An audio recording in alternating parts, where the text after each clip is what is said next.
Mahigpit na binabantayan ng gobyerno ang supply at presyo ng bigas sa bansa. Ito ang binigyang diin ni Pangulong Ferdinand Marcos Jr. sabay na tiniyak sa publiko ang matatag na supply ng mga pangunahing bilihin habang nagsisimula ang ani sa mga pangunahing rehiyong nagpo-produce ng palay.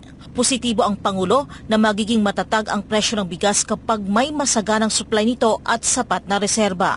Binabantayan namin ng mabuti ang pag-supply ng ating bigas at ang pagbantay sa tumataas na presyo ng bigas. Meron naman tayong balita na nagsimula na ang pag-aani sa Nueva Ecija, sa Isabela at saka sa North Cotabato. Kaya ito yung magkakadadagdag sa supply natin. Idinagdag pa ng Pangulo na partikular sa minomonitor ng pamahalaan ngayon ang farm gate price. Ang binabantayan siyempre natin yung farm gate price dahil yun ang nagpataas sa presyo ngayon at pati yung pag-import ng mga ibang inputs at saka ng bigas mismo. So I think na pagka na yung supply natin dumami at humaba ang ating reserve mag-stabilize na ang ating mga presyo. Babantayan namin ng mabuti para tiyakin na ganun na mangyari.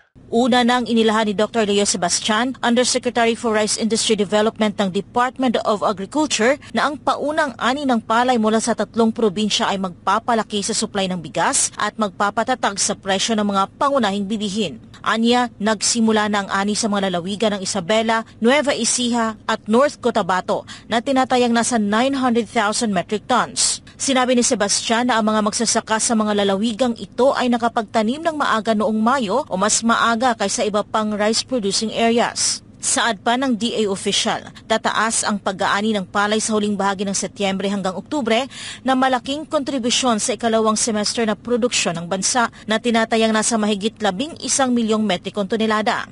Malalampasan nito ang 20 million metric tons total national palay production kung saan gagawa ito ng record bilang pinakamataas sa kasaysayan ng bansa. Matatanda ang nagbigay na rin ng katiyakan si Pangulong Marcos noong nakaraang linggo na may sapat na stock ng bigas ang bansa na magtatagal kahit na matapos ang El Nino phenomenon sa susunod na taon. Ang garantiyang ito ng punong ehekutibo ay kasunod ng pulong nito sa industry players na pinangunahan ng Private Sector Advisory Council at ng Philippine Rice Stakeholders Movement o PRISM sa Malacanang. Sa naturang meeting, iprenesenta ng DA at PRISM kay Pangulong Marcos Jr. ang rice supply outlook para sa bansa hanggang sa katapusan ng 2023.